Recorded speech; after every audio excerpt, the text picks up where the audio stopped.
April 17, 2003. It was supposed to be an ordinary flight. TK-402 took off from Istanbul at 8:25 a.m. en route to Munich. The aircraft, an Airbus A320, carried 154 passengers, business travelers, students, families heading home. The sky was clear. The captain, an experienced pilot with 28 years in the cockpit, made his routine check-ins. Everything was calm. At cruising altitude, 34,000 feet, flight attendants began serving drinks. Some passengers drifted to sleep, others flipped through magazines or watched the clouds float by. 42 minutes after takeoff, as the plane entered Bulgarian airspace, the cockpit crew contacted Sofia Control. Sofia Control, this is TK-402. We're at 34,000 feet, heading 298 stable. The reply never came. In fact, no reply would come for the next 53 minutes. On radar, the aircraft simply disappeared. It didn't descend. It didn't change speed. It just vanished, like a candle blown out in the wind. At first, air traffic controllers thought it was a glitch. But then came the silence.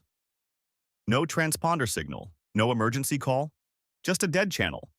Other planes flying nearby were asked if they had visual contact. None did.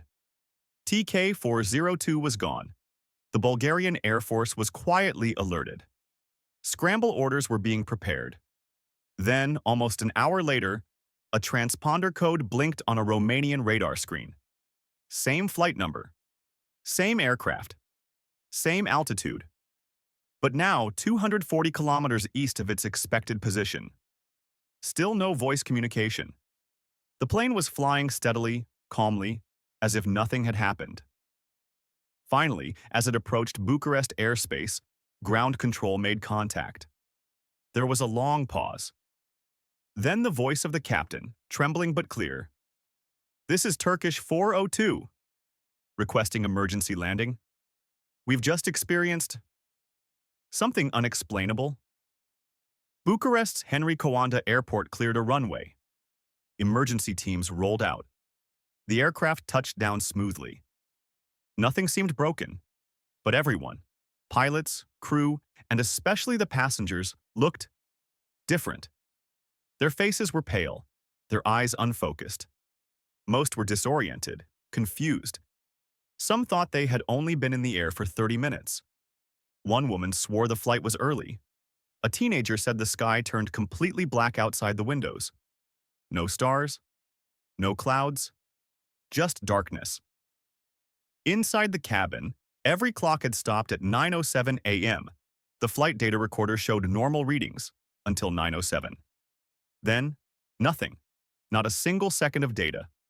No cockpit voice recordings, no instrument logs. As if time had ceased to exist on board. Maintenance teams combed the aircraft for issues, structural damage, electronic faults, anything. But everything was normal, perfectly normal.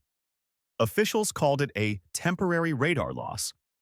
Some reports mentioned pilot disorientation or atmospheric interference.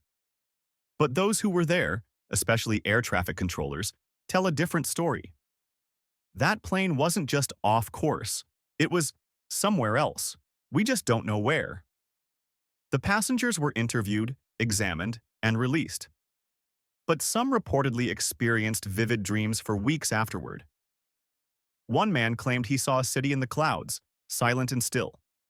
Another said he felt as if someone or something was watching them from the sky. The event was quietly buried in paperwork. It never made international headlines. But even today, pilots flying over that corridor speak of a strange energy in the air, a coldness, a pressure you can feel in your bones. And every now and then, a faint transponder ping is picked up near the same location. But when they look, there's nothing there.